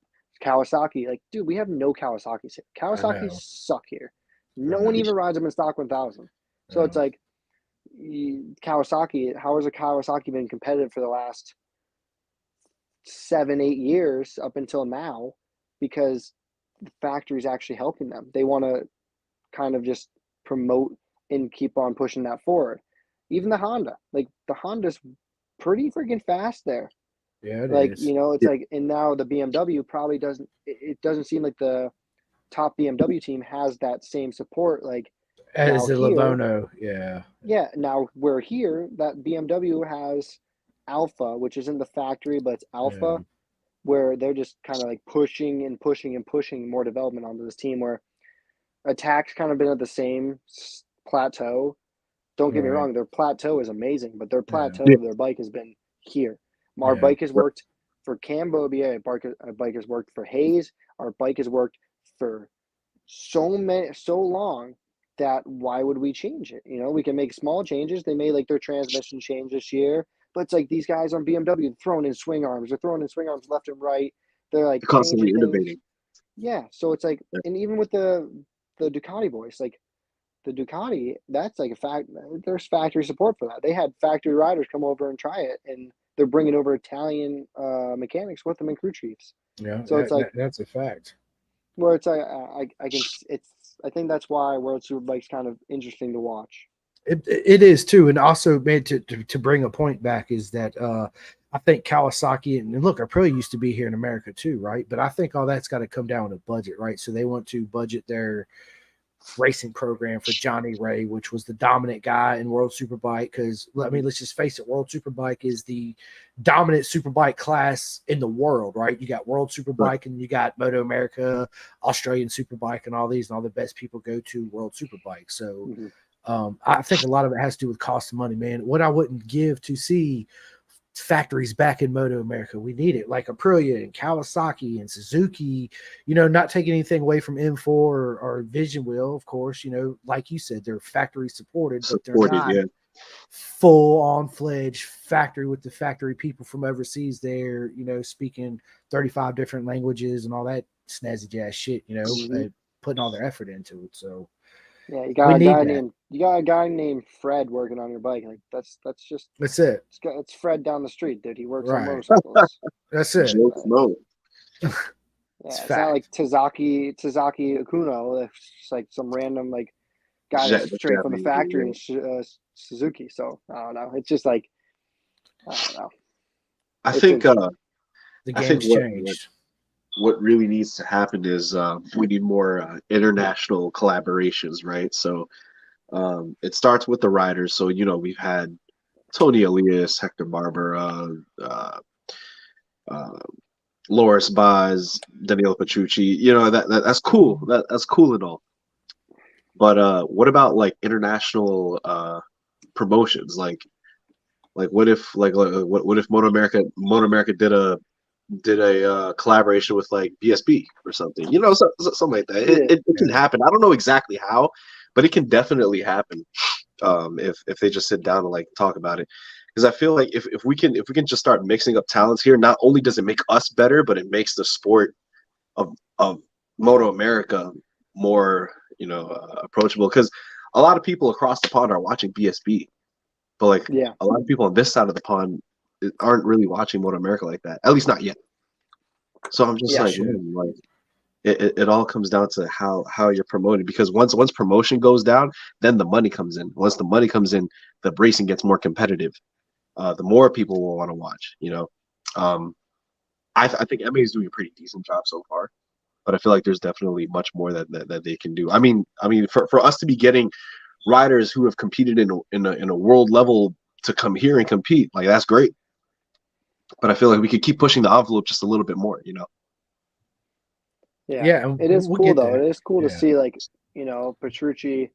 It does show where we are at, because like Petrucci over here, he didn't win the championship, but like he's pretty damn close. And like it's funny to watch him over in the World Superbike, where it's like everyone's jazzed up because he just got a podium. So we're like, shit, what does this put us at? So right. I mean, we need more Americans over there, man. We really do. That's one of our downfalls, is we're just in America. We're barely over anywhere. Of course, yes, we have Roberts, right, in SDK. Big shout out to them boys. But man, that's it. Other than that, man, we don't. But to be honest, they're doing. Bobier went over there and did better than all of them, which is like, that's true. Now he's back here doing the same thing. The same thing he did before he left. He's doing the same thing he did before he left, winning. That's what he's doing. Yeah. So it's like facts. Now kind of that took away that fun factor of watching Moto 2. Like I love watching Moto 2 still, but it's like I always watch for that factor. Like, oh, dude, we have Bobby over there. Like, will he do good this weekend? Will he don't? Will he? But like now it's just like, okay, Sean's like. What Joe's even struggling. He used to be top, like even on the team that he's on right now, he should be a top 10 guy consistently, and he's not. Not. I always told Chris, and I've told everybody in Pin the Gas, that I'm throwing my whole bank at Sean Dillon Kelly, because I'm like really banking on him to be the it guy. I also want to bring up the Garrett Gerloff conspiracy. Chris, with the whole Rossi and Gerloff doing really well in practice, and Rossi was like, "Hey, Get off my bike. I'm Hey, healed I from feel good. COVID. Let me get my bike back." Good. Mm-hmm. Good. Yeah. Okay. Well, let me just explain the conspiracy anyway. So remember when Valentino Rossi had COVID, so he had Valencia. to be out for 2 weeks, and Garrett Gerloff took that seat and started doing practice times for him, right? Mm-hmm. Garrett Gerloff was cracking some really good times, and then just out of nowhere, out of the blue, Rossi's like, "Hey, I'm clear to race. I'm healed up. Let's go. Let's do this." And I was like, "Oh, that is very funny." What year was that though? Was that 21, Chris, or 20? That was going to be his last race ever, though, right? No, because this was when Rossi was still in factory Yamaha. I think this was 20. Factory Yamaha. Yeah, Like, that was Petronas. They did I think he filled in for the Petronas. No, he did fill in for Petronas, but he did. No, yeah, Chris. It was the later half of 2020. Yeah, like when the season came back on, and then that's when Mir won the title. Yep. Yeah. Yeah, I was trying to think because I was thinking if it's like if he filled in for his Petronas ride during Valencia, I remember that. Like I remember he did it at Valencia. I didn't know if it was the factory Yamaha or Petronas because like if it was his last race ever, I understand why. But like I don't know. But that's interesting. I think it was when both Mav and Rossi were still on the factory team, because I always thought that baffled me. I was like, oh shoot, Garrett's probably gonna do good on this. Do decent on like come race time, come qualifying, come race time, and all of a sudden Rossi just comes back from COVID like the god he is, and I was just like, all right, okay, I guess. So see you, Garrett. Yeah, I mean, dude, man, we needed an American in MotoGP. We need one in Moto3. We need an American Moto3 team. We need, I agree. So, we just got to come up with the budget, but we need that outside sponsorship, hence OnlyFans, like Josh Heron has that, but we need like Target or Disneyland. Imagine if Disneyland sponsored a Moto3 American race team, right? Could you imagine a Target MotoGP team? That's what I'm saying. You know what? We need that Jordan. more here in Motoamerica is what we need. Mm-hmm. Michael Jordan, come on, bro. You have all the money in the freaking world. And Michael Jordan loves motorcycles. He's too busy funding jails, man. So he ain't got time for Motoamerica no more, man. Nah. Yeah. But could you imagine a Jordan BMW MotoGP team? Like that would be with the logo. That'd be sick. Yeah, it would be sick, dude. It really. Who are we throwing up there? If Jordan said, "Hey, I'm coming up with a MotoGP team next year," who are we throwing up there? Because we have to pick somebody up there. Oh yeah. If it's a BMW, it's Bobier. Yeah, it has to be Bobier. Yeah, I agree. 110%. And he knows the tracks, and he knows all the tracks. He does know all the tracks. Yeah. What about his teammate? Garrett Gerloff? Probably Garrett. Yeah, I was about to say Garrett. If we can get him to come back.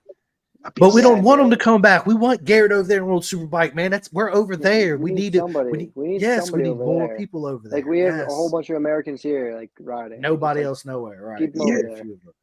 Yeah, but Chris, if Jordan came out with a BMW MotoGP team next year, you don't want Gigi to be with Cam B? Listen, I would love it, man. But again, dude, we need somebody over there in World Superbike. We need somebody in British Superbike. So throw Jake Gagne up there. Man, Gagne ain't going nowhere. Gagne gonna stay here. Gagne's been over there. Yeah, he's been in World Superbike. Yeah, I mean, he was on a Honda, but it wasn't good. Nicky Hayden's teammate too. As a matter of fact, if my memory serves right, wasn't he Nicky Hayden's teammate at one time? Maybe. Yeah, I think so. Yeah, I mean, PJ was over there too, but PJ Jacobson was. Yeah. Yeah. Yeah, we need some, fresh blood, man. Fresh face. Listen. I got it. Let's take all our friends from Junior Cup, man. Let's put them over there in the Junior Cup and British Superbike and World Super Sport, and let them rip around. Yeah, race them up over there for sure. Yeah, it would be, man. Yeah. So listen. We can send like Rocco away. Like, go. It's like, dude, we'll send you like a bowl of candy with you and go. Have fun. His favorite, I think, what would he say? Reese's cups or something like that. Yeah, just give him a whole bunch of Reese's cups, so he'll roll with it. Reese's cups is great, but it's definitely not my favorite. So what bike are you building next year? We have a question. Oh, I'm probably gonna be sticking with my bikes, just the same 400s and 600s. Maybe have something in the works for Motoamerica. That would be the plan, but I'm not sure. I mean, to be honest, I'm gonna take it how it comes, and if something happens for next year, I do good this year, and Colin wants to do something next year, then maybe we'll do it, and I'll represent BarCon, and maybe something. If it doesn't, I get it because I know he just does not want to be kind of in charge of a team right now, which that's why it kind of faded away this year, and that's what we're doing right now. Yeah, but yeah, I'm just gonna stick with what I got. I'll race locally, and if nothing happens at Motoamerica, like for a ride, then maybe I'll just stay local, ride more woods, and have fun. Do the same thing. Does it feel this is probably a really obvious answer, but does it feel like less pressure doing like the more local stuff versus like trying to hunt for something in Motoamerica? Yeah, it's just more boring.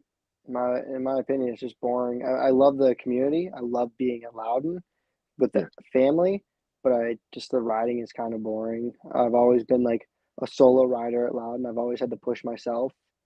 I've always had to race a clock there. And, when I started on the 600, I had some competition, which is awesome. And I still do, whenever it depends on the race. But I kind of just want to move away from it in time. I'll still come back and hang out with the family, but I'd rather race different tracks. I'd rather travel the country and race, which I don't have the budget for, but maybe if I do something and, the classic probably helped put my name out there a little bit and, kind of just keep on stepping my way up there so I can do it and make it possible. Make the dream come a reality for sure. Isn't that kind of what, correct me if I'm wrong, isn't that kind of what JD Beach does? Which is why JD's he's a flat tracker, but JD is like a big, he's chased the dream. I don't think he was a big local rider. I think he just came out and chased Motoamerica. He did the Red Bull Rookies Cup. Yeah, right. He did. Yeah. So he wasn't affected by that budget. I believe he was just affected by over time. There's more money he can make in flat track. So you can make so much more. You can make way much more money in flat. We don't make any money road racing. There's no money to be made. There's only like 3 people that get paid in Motoamerica. I agree with that. That's a fact. No, that's a fact. And it's such a sad thing that a lot of people don't realize that, man. They'll see the TV and they're like, I wonder how much money he's getting paid. Nothing. Everyone believes everyone believes that like people get free rides. All these people up in Loudon thought Ben and T get free rides. No. Like, wake up. T's M4 ride is not free. No, it is not free. No. He had 4 people put up 5 figures each. Facts. That's a fact. Yes. It's 6 figures to ride for M4. We know this from Sam Lockoff. It was $250,000 for Sam Lockoff. He got a little bit of a discount, but like, dude, everyone's like, and I'm glad he got it. You still have to be fast enough. You still have to be fast enough to get the opportunity, but like, you do. Once you get that opportunity, it's more of like, okay, so are you willing to throw up over $100,000 to ride for 10 rounds, 9 rounds?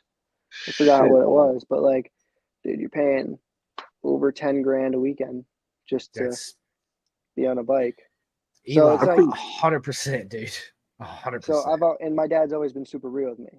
Eric's always been super real with me. He's always been a very, I say harsh father, but at times he's just a harsh reality guy. Like, dude, I'm not paying for a ride. If you get offered a ride, I'm not paying for it. And that's what a lot of people don't understand. When all these kids pay for their rides, when there's 2 categories in Motoamerica. There's the privateers, I'll start off first. There's 2 categories. If you pay for a ride, you're put under the paid category. If you are a rider that just shows up and does what I do, I'm just on a category of someone that has a possibility to maybe get a ride and see what the future is. If you pay for a ride, all these other teams know what you pay. The word gets out, everyone knows what you pay, and you're known that, hey, this person's willing to throw money, we'll give them an offer because they pay. So then that keeps on going. It keeps on adding up. And or maybe it'll be a little bit cheaper the next year, but like it keeps on adding and keeps on adding and keeps on adding. Like Right. that's why like rodeo probably will never get a ride because they know that rodeo has its own base. Kevin will take Gus all the way until he's on a freaking RSV4, and then he'll have a full superbike team out of their house. Facts. And because they Wow. know that he puts that effort in. But say like Ben and Teague, the local two kids like we have, they know they pay for rides. They know that these guys are willing and they're able to get the money to pay for rides. And say they might have it, say they might not, but like, dude, they're gonna pay. They're gonna fork up the money if you throw them a good deal. Yeah. So Whether it's getting a second mortgage on the house or whatever it is, man, a lot of people make a lot of sacrifices. Make it, and you know the shitty part about this double-edged sword too, man, is you like what he just said. You fork out, you know, $50,000. You agree on 4 races, and that could just be like, nah, after 2 races, you're done. That's it, right? And you're that's it. You're done. You paid for 4, but you're out. Exactly. I think I don't know what happened with Ben's deal this year. I'm not 100% sure, so I'm not gonna throw it out there. But like, dude, he got on the rodeo team. I'm not sure what anything was. I don't know if he paid. I'm not sure, but I know like a Robum team, he paid for Robum. So it's like, okay, dude, you did 1 race at Daytona and you're done. Like, what did you pay for the full season? Are you gonna get the money back? Like, I'm not sure because I don't know any of this. But like, dude, you had an injury that, yeah, it's a scary injury. Didn't seem a lot on TV, but he had some under waist injury that got ripped, and kind of I think that scared him. And he did the Loudon Classic, but like he kind of just stepped away from Motoamerica this year. But like, what does that do? Like, you kind of opened up a spot for Rocco to get on that team, and now what did your money that you paid this year cover Rocco's ride, or was it just like, you know, you don't know, but it's just like, I don't know, it's weird, you know. Eli, this is the politics of the sport that a lot of people Yeah. don't understand, man. I get it, I know, but it's yes, I'm glad we're talking about this because listen, we've never talked about like, well, we have, but not like this, right? Where people can actually grasp the real deal. I'm one of the only people that know it because my dad's always taught me that. It's like, you know, dude, it's seriously, dude, Jules, it's crazy, man. It's people, they fork out so much money to get these right. He's right. There's probably only 3 in the paddock that are physically getting paid for the ride. Gagne gets paid. Sure gets paid. Gagne gets paid. Cam Peterson. Actually, no, it's more than 3. It's Gagne Peterson gets paid. It might not be a lot. Bobia gets paid a good amount. For sure. Yeah, they probably threw the bag at Bobier. And Bobia gets around, from what I heard, $300 a year. So, Bobia gets paid. I don't believe Corey's getting paid. I don't believe PJ's getting paid much, and if he's getting paid, it's a little. Richie, maybe 30 might be getting paid. Yeah. Like Josh is definitely getting paid. Bobby's got big money at HBSK. Yeah. Xavi Vieira is getting paid. Xavi Flores, he's probably getting a little bit. Yeah, he's probably getting paid. He'll obviously come over to this country. Yeah, he's probably getting paid. But the majority. The majority of people, like you look at like Tyler Scott, like the kid's probably gonna have a superbike ride next year, and he paid for the first year on M4. He paid big money last year. This year I think he might have not paid. I'm not sure, but you know, because you got a discount, different side. Yeah, you'll get discounts probably every year. Yeah, but like, I don't know. It's a stupid little system that we have to do. It's not stupid because it is what it is. You gotta pay for what we do. I mean, it sucks. You know what, Eli, though, back in the day, dude, it wasn't like that back in the AMA Superbike. You know, everybody was getting paid, dude. Everybody was getting paid. But that's when there was big money and big sponsorships, and you know, we had full houses and all that good stuff that goes along with it. But unfortunately, it's just not like that today. I mean, I can make money. That's the thing. That's why I race locally. I make money every year racing. Like, I'm blessed enough to have an opportunity where it's like every weekend I can make $2,500 a weekend locally racing, where it's just like it adds up over time. Like Motoamerica, it's like I've made it to a point where like I don't have to waste money to go race Motoamerica. That's why I only do the 2 local ones, because like there's an opportunity for me to make money there instead of spend money to break even or just still Right. lose money. Like I can go to like Atlanta and maybe break even. But what's the point of going to Atlanta when I can be up making $1,500 profit on a weekend up at Right. Loudon? Right. Versus It's spending the same. $1,500 just to get there. Yeah, Right. it's the and same come thing back, Stefano yeah. did. That's the same thing Yep. Stefano did. So Stefano would only do the local rounds that he knows he can make money. And Pirelli would pay him to set track records all over the country. Pirelli would talk to him, yo, I want you to go to this track, set a track record, here's some money. So it's like, it's kind of the Stefano route that I go. I go for money. I go, and it's a shitty way to say it, but like I race No, for it's money. not. That's It's how the it truth. is. It's not Yeah. shitty, Eli. It's the truth, man. Yeah, Yeah. yeah. Facts. So, and then that's why I race the wood stuff. That's the fun part. I know I'm not going to make money racing wood, so I go out there and have fun. But that's good training. Yeah. I guess that makes the whole Tony Elias thing make more sense, right? Because I'm pretty sure Tony Elias was paying for that ride. Yeah, absolutely. Yeah, and He was Tony bringing was some just money. Yeah, for sure. Probably paid a shit ton of money for that ride. Tony was, well, I believe Tony was also bringing Honos with him. So Which I mean, was a actually, big Richie was sponsorship. Richie was also Richie, bringing Honos yes, with yes. Honos. So, it's like, I think Tony wasn't even bringing. I don't know how much money Tony was bringing, if anything. I don't pay attention to that, but like, you're bringing a name with you. You're bringing back Elias is back, and the fact that Tony Elias thought he would come back and be competitive is funny. It's just completely hilarious. He thinks he was going to come back and be that fast, but like, even by the end of his time racing in Motoamerica, he wasn't that competitive. He was still up. He would be up in the top 5, but it's like, dude, what do you want? Like, you're going to come when you were racing here. You had no cam anymore. You just had. When was this last year racing? 2020? He won the championship? No. No, Wait, won the championship? 2019. I would have said he won 20. Yeah. Well, 20. Did he win a championship in 2017? yeah, I was going to say Yeah, 2017 with 2017. My Suzuki. bad. Yeah, Yep. my bad. With So the you Suzuki didn't. team, Yoshimura. Yeah. Yep. So like, don't get me wrong. You didn't have what you have now. You don't have.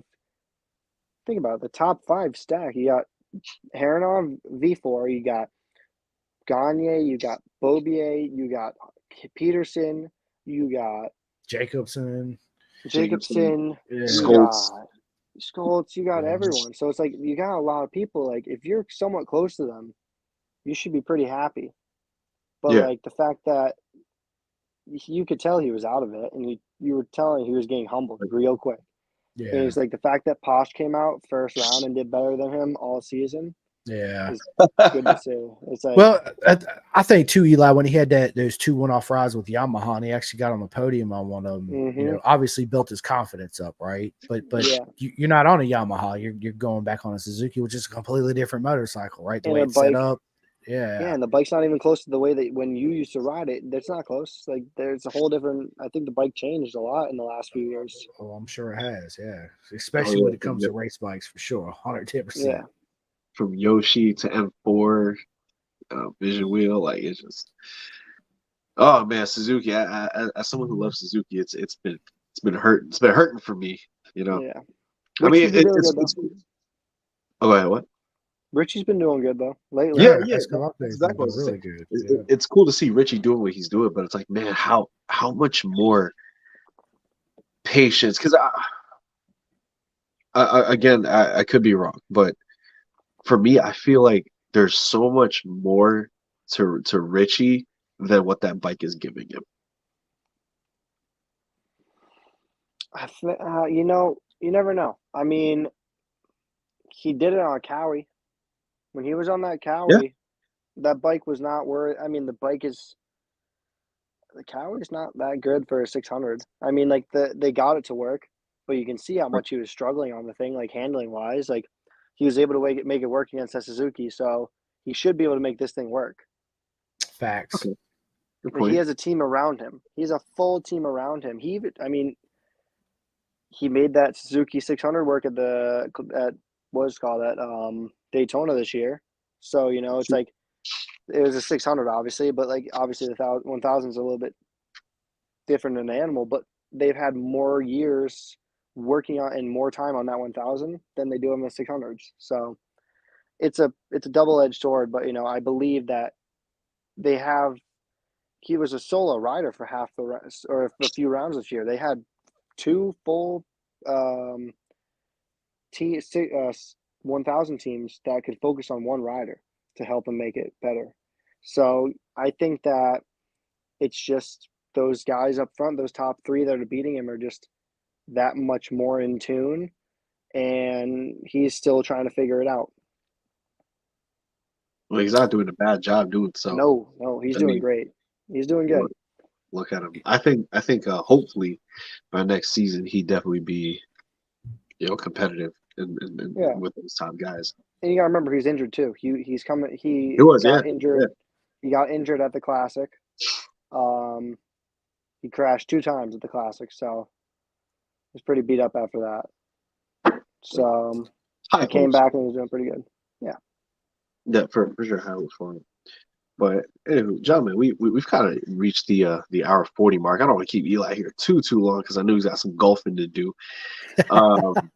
But so I say we should close out soon. But before we do that, man, Eli, is there anything you like to say? Is you shout out anybody, sponsors or whatnot? Yeah, I just like to thank you guys for letting me come on. It was awesome. First time I really had a podcast where it's just like just chilling, talking about Motoamerica outside of what I do. So it's kind of fun.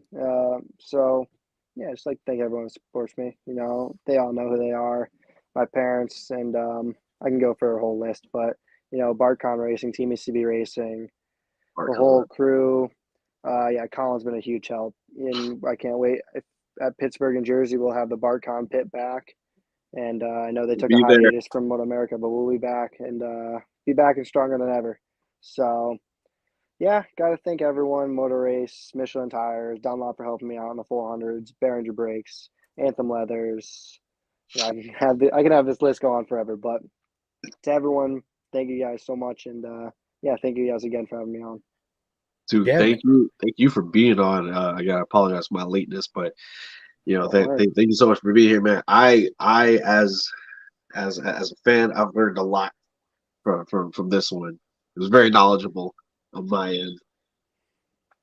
Good. Yeah, the older riders, or not the older riders, but I'm probably still one of the younger ones, but I'm one of the older ones in Junior Cup. So I've learned things over time from just seeing things, and I'm gonna be I'm pretty much the grandpa of the class right now. So I had to take over.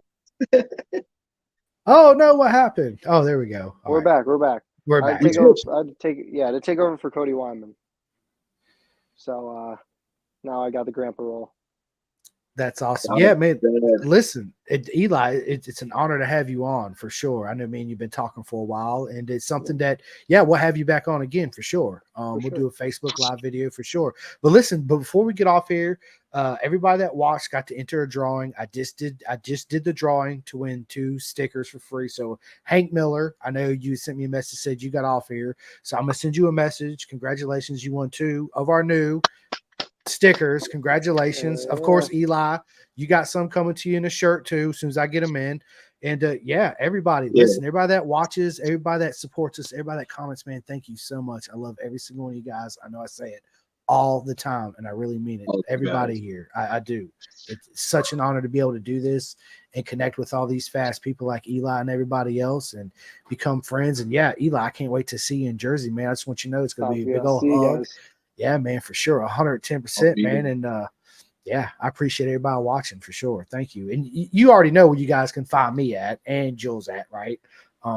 We on Facebook, we on Instagram, bro. We on for TikTok sure too. Yo, did y'all see the new shirt Chris has on? He's wearing the shirt backwards, I think. But listen. Funny story. I told Eli this. So look. Yes, this morning the lady I have here locally is going to make me some shirts. She's a friend, right? So she hits me up last night. She's like, "Hey, I'm gonna bring you something by at the work tomorrow." I was like, super excited. Okay, so she brings me some stickers in this shirt, which is too big. It's an extra large, but it's huge, right? But on the front of it, it's just black. So this is on the back, and of course, on this sleeve, right? So I told Eli, I was like, you know what? You're the only one that knows this. I'm sure Jules might figure it out in my mind, but I have my shirt on backwards. With that shirt, since it's a little bit messed up, you can have all of the people sign it with a silver marker when you go to Motoamerica. Listen, that's a great idea. because I was thinking about doing something with the first ever new logo shirt, right? So that's a great idea. I have everybody sign it, and then at the end of the year, we'll do one big mega podcast, and I'll give it away. So somebody at the end of the year for our last podcast of 2023 will win this shirt signed by Eli and Avery and Jillian and man, everybody. It's going to be full. Yeah. It's an extra large. So if not, you can just hang it on your wall or whatever. So yeah, awesome. Sounds good. Yeah. Appreciate it. But anyway, man, we appreciate you, Eli, for being on here. Oh, yeah, and thank you. Just chopping up some knowledge with us, us getting to know you better. And as Chris said, we would love to have you back towards the end of the season where nobody's really doing anything. Yeah. So, with that being said, thank you everybody who tunes in, who comments. We hear you, we see you guys, we acknowledge you, and we talk to you guys all the freaking time, especially Chris. We appreciate all the criticisms, all the knowledge that you're allowed to spit on our page. If you guys have any questions, comments, concerns, please feel free to hit us up.